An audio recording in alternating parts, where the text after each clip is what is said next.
Ó, galera, lá no YouTube tem um canal chamado Pio e Cut, que são só cortes do podcast, tá? Sigam a galera lá. E tem imagens.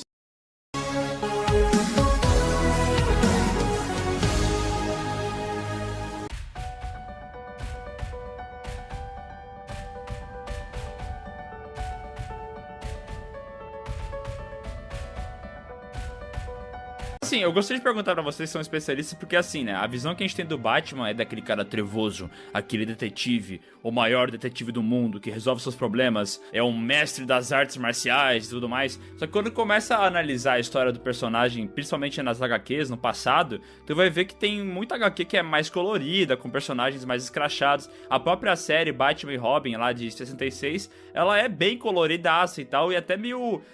carnavalesca, eu diria, né? É o produto de sua época.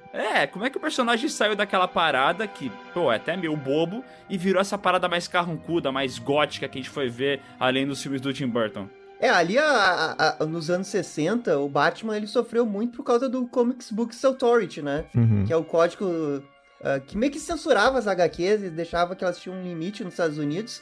E o Batman foi um dos personagens mais prejudicados, né? As histórias do Batman dos anos 40, ali da Era de Ouro, eram histórias bem mais pesadas, puxadas pelo Pulp Fiction. E quando chegou o Comics Book Authority, o Batman começou a viajar entre planetas, encontrar uns alienígenas, ganhar uns poderes de vez em quando. Viajar no tempo.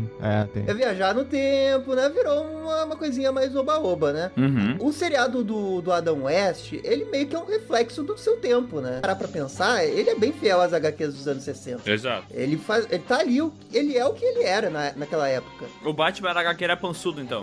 Não, né? Mas... Não, ele tinha o traço tipo do Dick Sprang lá, que ele é mais redondinho. Até ele era um pouco mais redondinho, né? Ele ficou um pouquinho mais assim. Até acho que pra questão de, tipo, pras crianças e tal, ter um visual mais arredondado, né? Bonitinho, acho que até fazia sentido na época, né? Eu ia falar disso também, porque o código de censura que existia nos Estados Unidos pra qualquer tipo de produto, seja em televisão ou seja no cinema, ele era muito restritivo no que tu poderia avançar, por exemplo, na questão da violência. Então, quando tem toda a série de 66, depois tem o filme também, que tem o roteiro do Lourenço Semple Jr., que ele fala que queria expandir mais sobre o que estava acontecendo na série, que é um filme que eu particularmente gosto, inclusive. Eu concordo muito com essa visão de produto da época, porque não tinha como avançar com um personagem sério naquele contexto.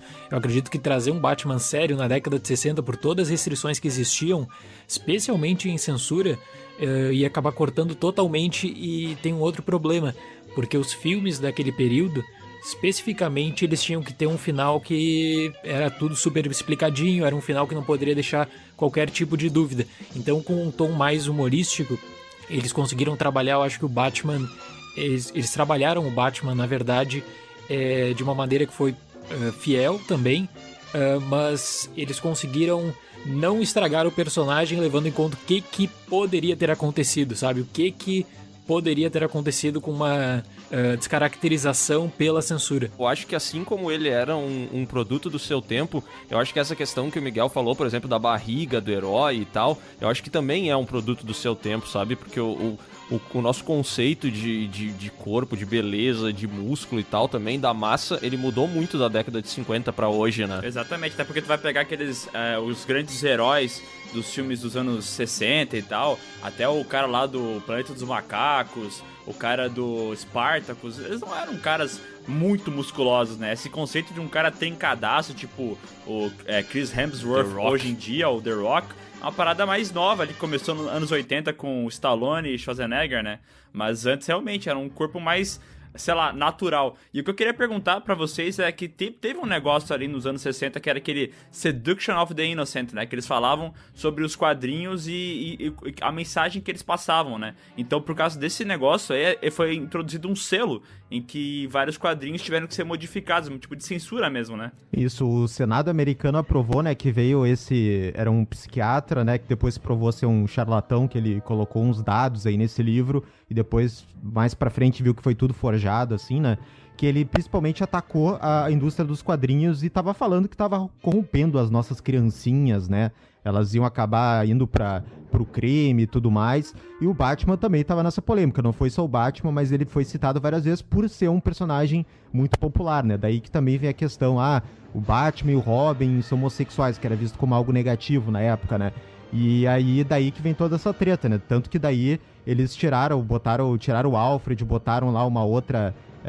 um mordomo, né? E tiraram ele, botaram a Batgirl, né? Então, eles fizeram um monte de reformulação por causa disso, tá ligado? E que aí, a partir da metade dos anos 60, teve uma reformulação, que entrou um novo editor e esse cara falou assim, vamos voltar pras raízes, vamos pegar o Batman raiz que a gente gosta, detetivesco, criatura das trevas e tudo mais. E aí vem uma galera muito, muito boa, né, de criativo, assim, principalmente roteiristas, artistas, que aí daí o Batman volta pra essa coisa mais sombria, né, histórias legais, com casos.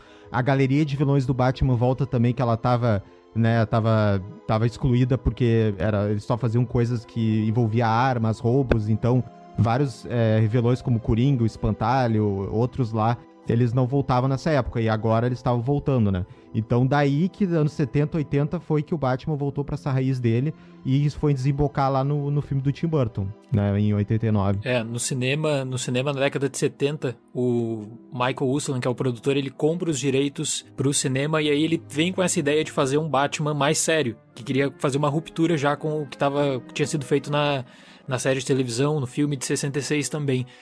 Uma outra questão é que, aí como curiosidade, é que a primeira pessoa que pega o trabalho para fazer um roteiro de Batman na década de 80 é o Tom Mankiewicz. A gente teve o filme de Mank, né? Que era o sobrinho do Mank. Ele trabalha no roteiro de Batman nos anos 80, sempre com essa questão de fazer um Batman mais sério também, mas aí tinha uma outra questão, né? Era um risco muito grande para os próprios estúdios, porque eles não tinham base de como é que deveria ser o investimento, do quanto você poderia colocar em um projeto desses, porque não tinha comparação do possível retorno do personagem junto ao público com uma versão mais séria, porque a referência de Batman era a referência Era o Adam West. Era o Adam West, exatamente. Então como é que o público iria aceitar isso? Aí tem a história que a Polygram, eles tentam um Batman mais sério e eles desistem porque eles imaginavam que o Batman mais sério ia ficar apenas pro fã dos quadrinhos, que o pessoal queria mesmo ver um Batman ao estilo Adam West, que essa era a visão do cinema. E aí quando vem toda a questão da produção do filme, que seria do Tim Burton, eles discutem muito isso, sabe, de fazer uma ruptura definitiva e abrir a possibilidade para um novo Batman. O roteiro do Batman de 89, ele ficou andando e voltando por quase 10 anos, né? Acho que saiu o primeiro filme do Superman e já tinha conversa de ter filme do Batman. E daí o roteiro vai, não vai, até que chegou na mão do Sam, né? Vou esquecer o sobrenome dele. Sam Hamm. Sam Hamm. E daí eles conseguem tocar melhor o projeto. Foi o Batman Cavaleiro das Trevas do Frank Miller que foi a primeira representação violenta daquele jeito do Batman, ou teve alguma coisa antes?